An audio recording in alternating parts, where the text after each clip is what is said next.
আসসালামু আলাইকুম রহমতুল্লাহ। আমরা যখন একটা টপিকস নিয়ে কথা বলবো, সেটা আসলে কিভাবে বলবো, আপনাদেরকে যদি এটা সহজ করে দেওয়ার চেষ্টা করি। আমাদের কিন্তু অনেক সময় আমরা ছোটবেলায় বা সবাই কিন্তু আমরা অনেকেই রচনা পড়েছি, অনেকে ভাব সম্প্রসারণ পড়েছি, অনেক প্যারাগ্রাফ পড়েছি, অনেক কিছু আমরা পড়েছি। কিন্তু আমরা হয়তোবা ট্রাফিক সিগন্যাল নিয়ে পড়লাম, আমরা হয়তোবা বাংলাদেশ নিয়ে পড়লাম, আমরা ওয়ার্ল্ড নিয়ে পড়লাম, ওয়ার্ল্ড ইকোনমি নিয়ে পড়লাম। বিভিন্ন ধরনের টপিকস নিয়ে কিন্তু আমরা প্রতিনিয়ত পড়ি, আমরা জানার চেষ্টা করি, অনেকে মুখস্থ করে, মুখস্থ না করে এটা বোঝার চেষ্টা করেন, জানার চেষ্টা করেন এবং এটা বুঝে লেখেন। তাহলে কিন্তু আপনার সারা জীবন মনে থাকবে। তো এই টপিকসগুলো যে আমরা কিভাবে লিখবো, খেয়াল করে দেখেন। আমরা ছোটবেলায় যখন একটা এসে লিখেছি অথবা মুখস্থ করেছি, তখন কিন্তু একটা টপিকস দেখেন, আমরা সূচনা দিয়ে শুরু করেছি, তারপরে কিন্তু আমরা বর্ণনা করেছি। সূচনা মানে ভূমিকা, ভূমিকার মধ্যে কিছু ইন্ট্রোডাকশন থাকে, আমাদের কিছু তথ্য থাকে, তারপরে আমাদের বর্ণনা থাকে, তারপরে কিন্তু আরো ব্রিফিং থাকে, তারপরে কিন্তু আমরা যদি বলি আমাদের উপকারিতা থাকে, অপকারিতা থাকে, এগুলো কিভাবে ইউটিলাইজ করা যায় সেটা থাকে। তারপরে হচ্ছে যে এগুলো কাজে লাগায়ে সেই দেশের অথবা বিশ্বের উপকার করা যাবে, এইভাবে একটা কনক্লুশন থাকে। তাহলে আমরা যখন যে কোনো একটা টপিকস নিয়ে কথা বলবো, সেই কথাটারও কিন্তু একটা আপনারা মাথায় রাখবেন। এইভাবেও যদি আপনি সাজান, তাহলে আপনার জন্য বলতে সহজ হবে। সবার আগে মাথায় রেখে দিবেন বলার আগে, যে আপনার অডিয়েন্স কারা। অডিয়েন্স যদি হয় জেনারেল, তাহলে একরকম ভাবে বলতে হবে। অডিয়েন্স যদি হয় অ্যাডভান্স, তাহলে আর একরকম ভাবে হবে। আর অ্যাডভান্স যদি হয় সুপার অ্যাডভান্স, তাহলে হবে আরো একরকম ভাবে। তো সাধারণত আমাদের বাংলাদেশের মানুষজন আমরা বেশিরভাগই হচ্ছে জেনারেল, অর্থাৎ আমজনতা। আমরা যখন ভাগ করতে পারবো না, বা আমার যারা সম্ভব হবে না তিন টাইপে তিনবার বলার, তখন কিন্তু আমরা জেনারেল পিপুলের জন্যই বলতে হবে। জেনারেল পিপুল জেনারেলাইজ ভাবে বলে ফেলবো, ও যাদের যেটুকু কাজে লাগবে ততটুকুই আমাদের সান্ত্বনা, ততটুকু আমাদের উপকার, ততটুকুই ভালো লাগে।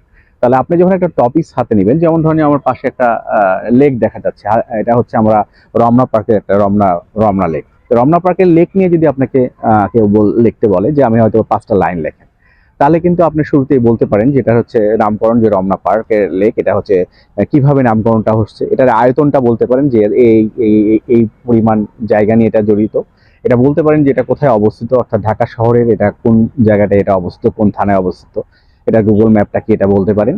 অথবা এরপরে বলতে পারেন যে এখানে আসলে কয়টা থেকে কয়টা মানুষের প্রত্যেকের সাধারণের জন্য হাঁটার জন্য খোলা থাকে, এবং কতটুকু পর্যন্ত বিরতি থাকে বা কতটুকু বন্ধ থাকে, এবং এখানে এসে কি কি গাছগাছালা দেখতে পাবে, কি কি গাছগাছলা আছে, কি কি প্রকৃতির পরিবেশ দেখতে পাবে, এবং আরো অন্যান্য কিছু কি দেখতে পাবে।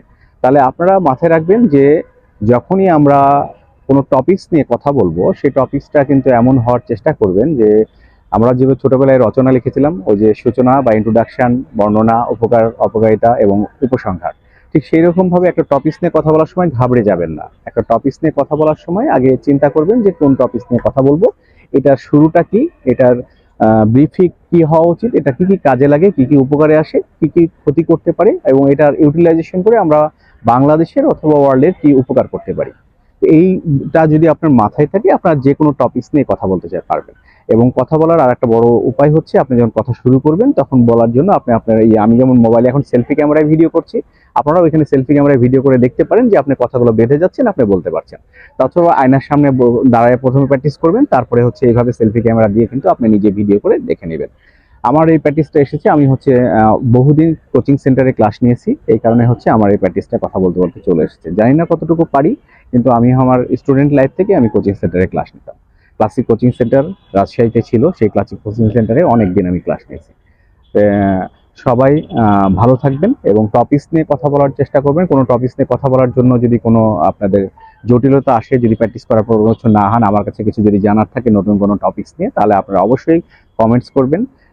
আমার এই চ্যানেলটা হচ্ছে ডিজিটাল পাঠশালা বাই ফিরোজ এবং ডিজিটাল স্কুল বাই ফিরোজ, সেখানে আপনি কমেন্টস করবেন, ইনশাল্লাহ আমি চেষ্টা করবো ওখানে আমি আমার আইডিয়াগুলো আপনাদের সাথে শেয়ার করার। সবাই ভালো থাকবেন। আসসালামু আলাইকুম।